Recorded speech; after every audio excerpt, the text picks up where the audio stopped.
Hi and welcome to our video about what's new in WordPress 5.5. My name's Steve Hanlon and I'm going to go through a couple of the changes that have happened in this latest version of WordPress, which came out in the middle of August 2020.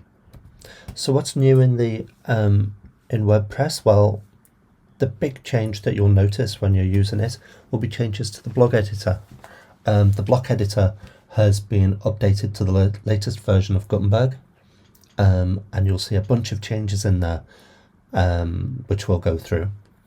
Some of those are around editing images, and we'll have a quick look at that, and also moving blocks around in the page as well has changed with the new editor. There's been some changes to the way that the pages load, and in 5.5 we see lazy loading introduced. You don't need a plugin anymore to do those. And sitemaps as well, which will make your site easier to be found on Google. Previously you needed to plug in some extra code to be able to do that, something like Yoast or a sitemap generator. Now that's generated within WordPress itself.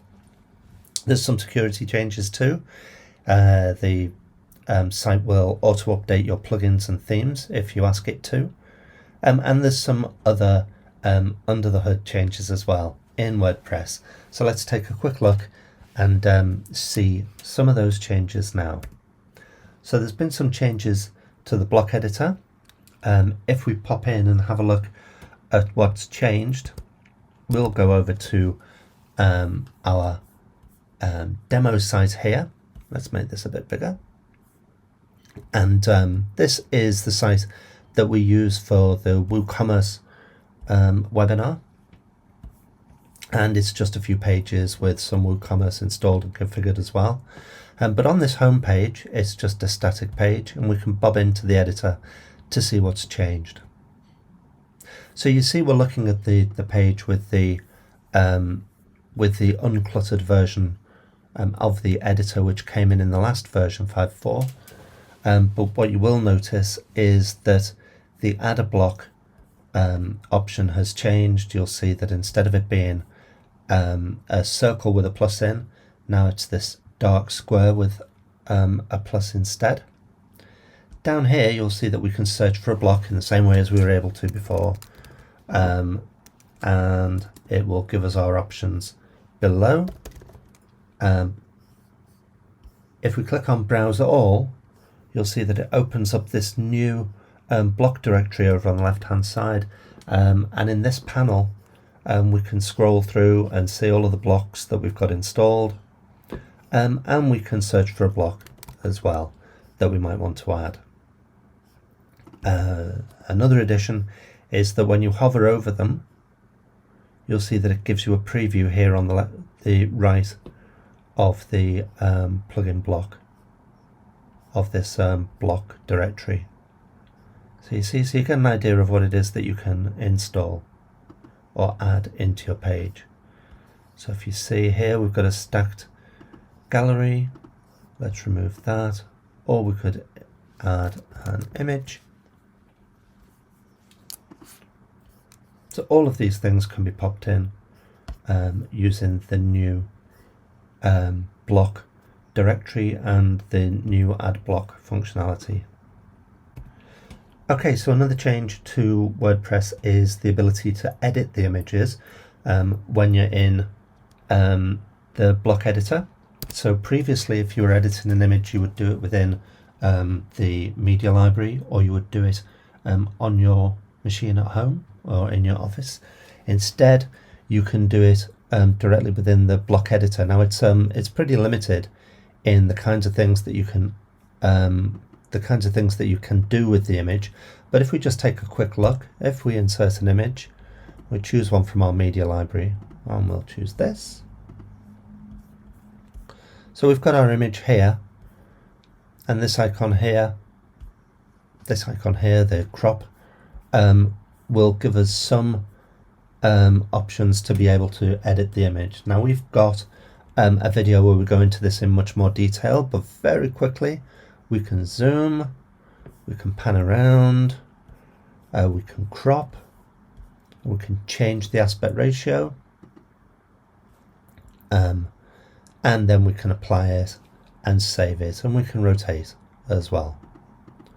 All of these things can be done within the block editor itself, and then when we've finished editing, you'll see it directly there within the page. So that's the image editing within the block editor. Another change to the block editor is the way that we move blocks around within the block editor.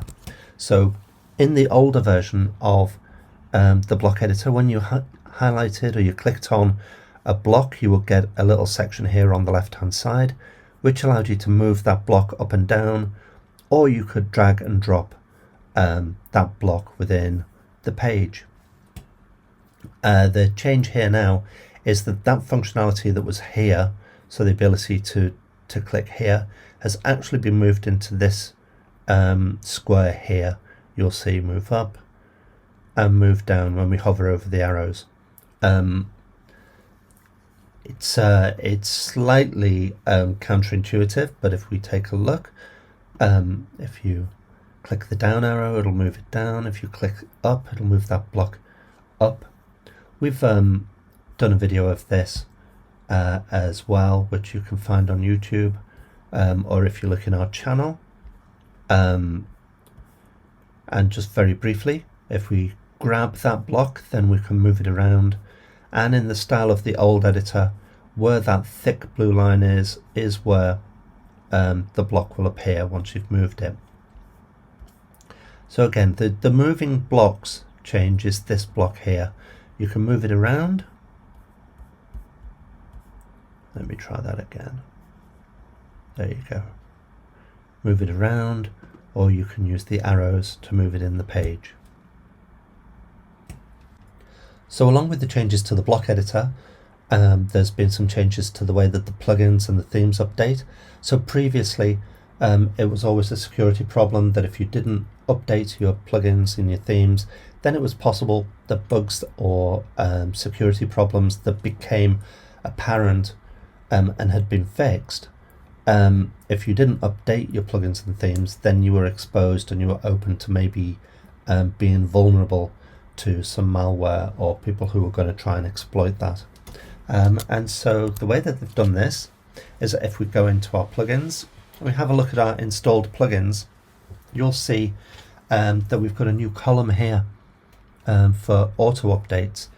And when you first update to 5.5, you'll see that your plugins have a link that says enable auto updates. So it means that they're disabled by default. So if you just click on the link, then that's what it enables. It changes the wording here and it says disable auto updates. And so now, as there are new versions of CoBlocks and that plugin, as they are released, then our version of the site will update automatically as well. If we click it and change it to this, then it's disabled and we have to update it manually. You'll see also here for Updraft that it isn't a link and it says auto updates disabled. That's because another feature within 5.5 is that plugins can actually tell WordPress that they don't want to auto update. That's handy for some plugins where maybe the authors want to make sure that the changes that they do and the updates that they do won't necessarily break existing sites. And so this is how WordPress has got a little bit more secure by allowing the plugins to be auto-updated.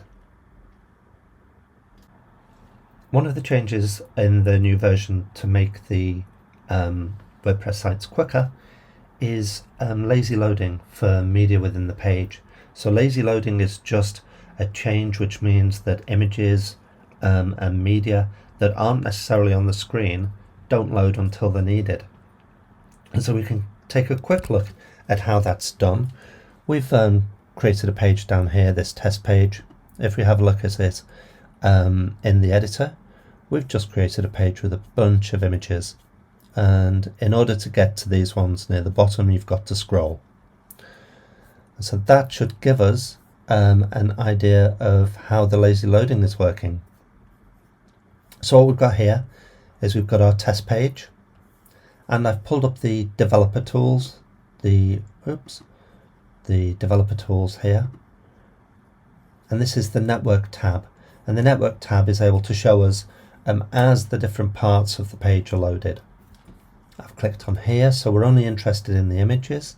So if I refresh the page, we can see that it's loaded these 5 images. It's loaded the first 5 images in the page. And so what we'll find is as we scroll, and I start to scroll up, we should hopefully see the images further down on the page starting to be loaded as they're needed. And so there we go. We've got our first image loaded, and then the next, and the next. And as we navigate close to the end of the page, you see now they've all loaded. So they've only loaded slightly ahead of the point at which they're going to be displayed on the page.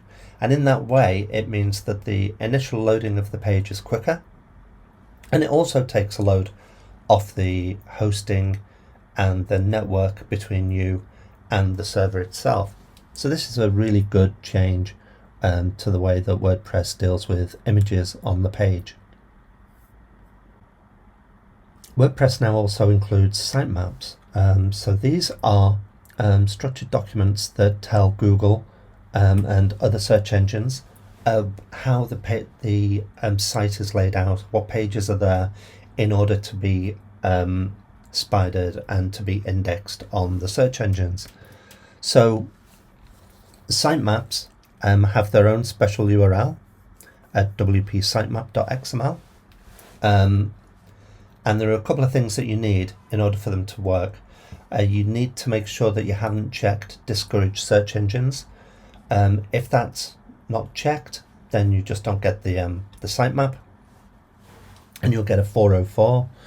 And it also needs something installed on the hosting as well, simple XML.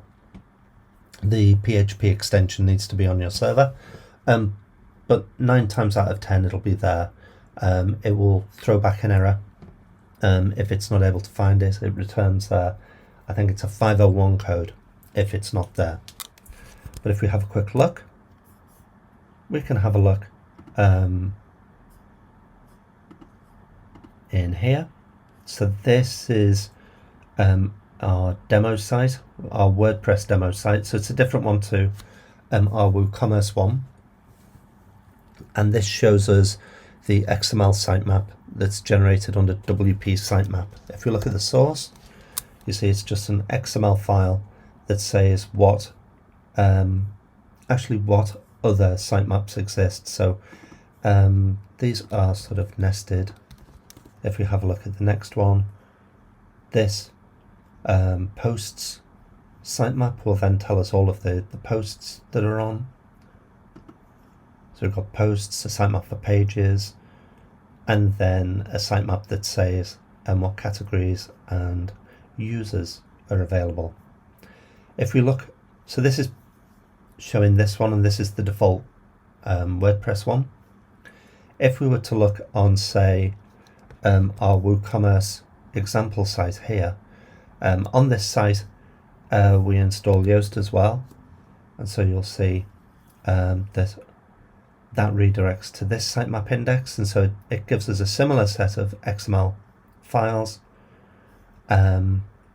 as the sitemap that's generated by WordPress, but we don't need Yoast to install, or we don't need WordPress to install. So if you do have Yoast on, it should pick up the fact and it should disable the other sitemap. But if it doesn't, you can always add a little bit of code into your functions file as well, which will stop WordPress from generating this. But if you didn't have it before and you weren't running Yoast, then this is a great improvement in WordPress, because it means that your sites will talk nicer to search engines like Google. There are other changes in WordPress that are under the hood that you won't come across in your day-to-day use of WordPress. The sitemaps is kind of one that you wouldn't really use once you've set it up. Some of the other ones, there's better scanning of PHP problems. So in the last version of WordPress, there was introduced a little panel which showed if it thought that there were some problems with the hosting. It does that a bit better now. I've updated some libraries, so third-party libraries like the PHP Mail library and some others have been updated, so they're using more recent versions of those. And there are some sort of developer changes as well.